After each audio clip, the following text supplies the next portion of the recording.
Assalamualaikum warahmatullahi wabarakatuh. Bertemu lagi dengan saya Seli Agustin di podcast KU Podcast Khairul Ummah. Nah, kali ini saya secara khusus akan membahas organisasi yang ada di Khairul Ummah. Nah, kalau di luar-luar itu kita taunya OSIS, organisasi siswa intrasekolah. Nah, kali ini saya akan membahas eh, OSIS khusus yang ada di Khairul Ummah. Nah, sekarang saya bersama bintang tamu langsung ketua organisasi tersebut, yakni Feby Aura Arzuma. Bagaimana Feby kabarnya malam ini? Alhamdulillah baik. Nah, Feby siap kan untuk kasih tahu kita apa aja sih yang berkaitan dengan organisasi Pondok Pesantren Modern Khairul Ummah ini. Nah, tolong jadi kalau di Khairul Ummah itu, Feby kan khusus nih bagian putri ya.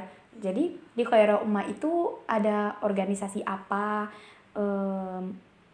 Maksudnya apa, juga apa perbedaannya sama organisasi yang ada di luar, Feby? Oke, jadi kalau di sekolah luar itu yang biasanya disebut OSIS, di Khairul Ummah juga ada organisasi, tapi di sini kami menyebutnya Badan Eksekutif Santri Khairul Ummah atau biasanya disebut BESKU. Yang juga terdiri dari beberapa pengurus yang tugasnya juga sama seperti yang ada di sekolah luar, cuman agak lebih banyak. Terus di sini tuh BESKU putra sama putri itu terpisah. Jadi ngurusnya masing-masing. Ya. Nah, apa tadi namanya, BESKU ya, Badan Eksekutif Santri Khairul Ummah. Nah, di BESKU itu sendiri asal mulanya, terus kenapa ada dibentuknya BESKU ini, itu kenapa, Feby? Nah, jadi BESKU ini dibentuk karena untuk membantu kinerja ustadz-ustazah. Terus supaya santrinya lebih mandiri, bisa berorganisasi, dan tentunya bisa bekerja sama dan bisa menerima pendapat orang lain. Baiklah, kalau di OSIS itu ya, pasti ada ketuanya alias ketos ya kan. Terus ada sekretarisnya, ada bendaharanya, ada seksi-seksi bawahnya lagi. Nah, terus kalau di BESKU itu sendiri ada apa aja tingkatan-tingkatannya, dan ada bagian apa aja gitu?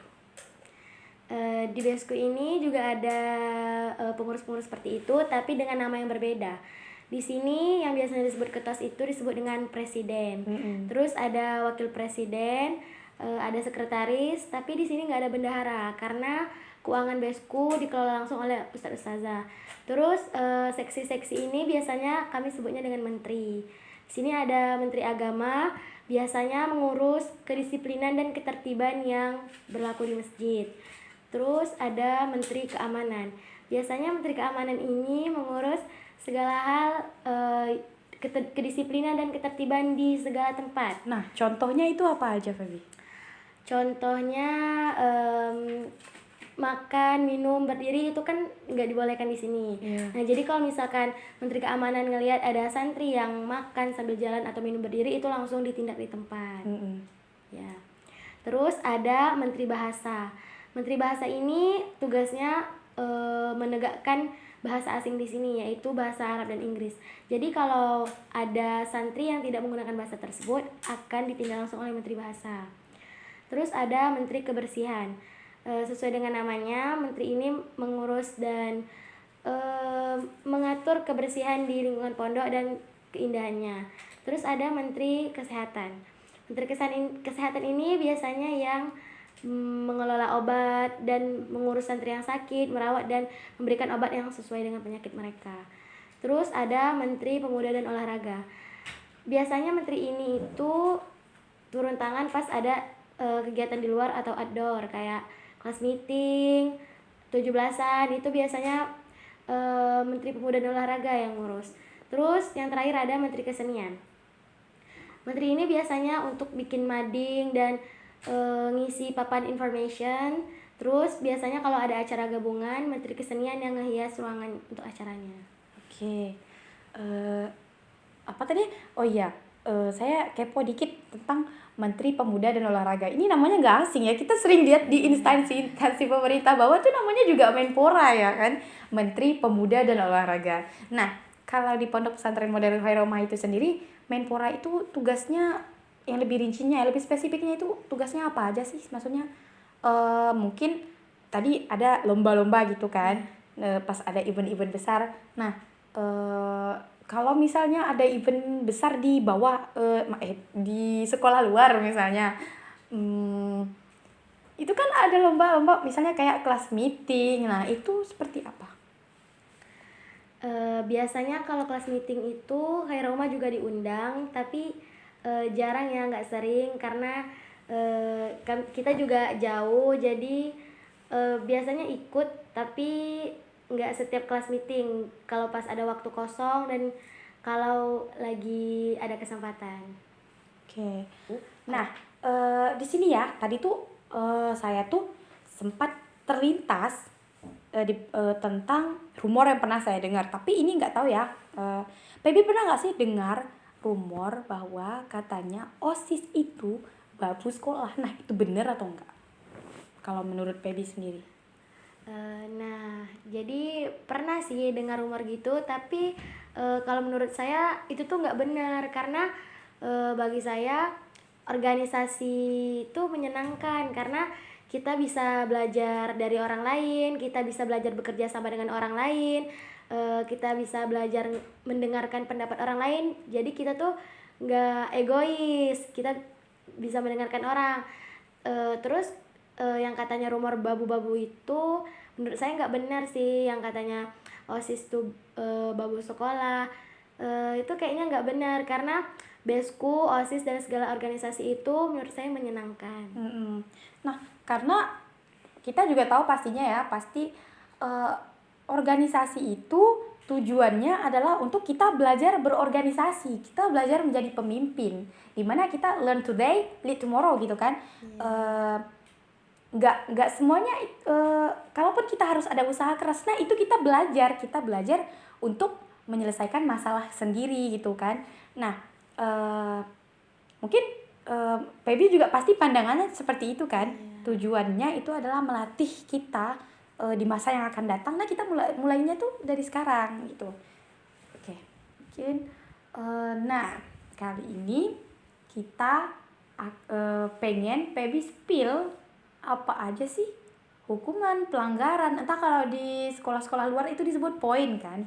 Nah, kita mau tahu apa aja sih peraturan-peraturan yang ada di Pondok Pesantren Modern Khairul Ummah. Nah, apa aja sih, Pep? Jadi di sini langsung aja ya ke bagian pelanggaran sama hukumannya. Kalau di bagian agama itu misalkan telat sholat atau biasa disebut masbuk, itu biasa hukumannya baca surah At-Taubah 1 juz itu di lapangan, waktunya habis zuhur. Jadi ya kalau mau istirahat, mau apa itu resiko sendiri, siapa suruh telat gitu kan. Terus kalau kayak makan, minum berdiri atau melanggar bagian keamanan, itu nanti hukumannya baca Yasin tapi 3 kali, waktunya juga sama habis zuhur.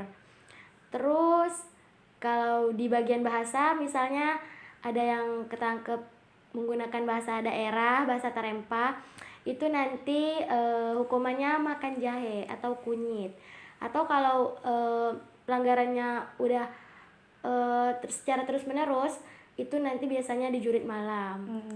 Terus kalau di bagian kebersihan kayak barang berserakan, itu nanti disita, terus hukumannya bersih-bersih pondok. Oke. Nah, kalau tadi kan katanya bahasa formalnya Pondok Pesantren Modern Khairul Ummah itu sendiri bahasa Arab dan bahasa Inggris. Nah, kalau untuk di bagian bahasa itu sendiri hukumannya apa aja tuh?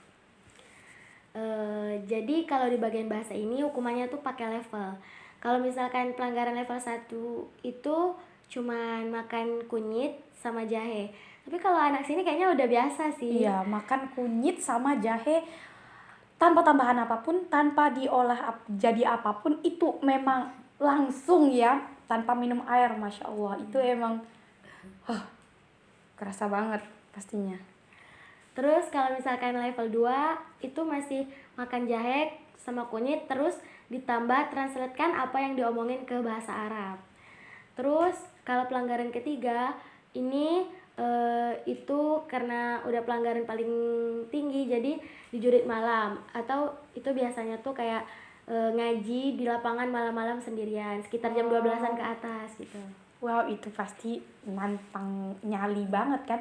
Mungkin kalau menurut pemirsa yang dengar, biasa aja gitu kan. Tapi kita kenyataannya ya, pesantren kita itu dikelilingi hutan-hutan pepohonan tinggi. Bayangan itu sekitar kalau biasanya jam 10 ke atas ya kan. Nah, itu jam 10 ke atas biasanya santriwati itu udah pada tidur. Bayangin aja kita sendiri di lapangan. Ngapain tadi? Ngaji. Nah, tuh ngaji di tengah lapangan sendiri. Baik, kalian kebayang kan gimana rasanya di lapangan? Biasanya kita itu di atas jam 10 ke atas kan. Nah, tuh biasanya di atas jam 10 ke atas sendirian di lapangan ngaji. Kebayang gak tuh hawanya gimana ya kan? Nah, itu sih itu nggak ada maksud lain buat nakut-nakutin, nggak ada. Kita itu cuma buat belajar. Di situ juga kita belajar buat merenungi kesalahan kita. Itu aja sih tujuannya. Mungkin untuk seputar Besku kali ini sampai di sini aja ya Pep. Makasih banget for your information ya kan. Jadi kita dapat sedikit gambaran tentang Besku itu apa aja. Oke, mungkin itu aja. Makasih Pepi. Nah untuk pemirsa dan teman-teman semua di rumah sekalian, untuk pembahasan kali ini saya cukupkan. Mohon maaf, terlebih terkurang saya mohon maaf. Jangan lupa untuk terus menyaksikan podcast kita semua. Saya Celia Agustin, pamit undur diri. Wassalamualaikum warahmatullahi wabarakatuh.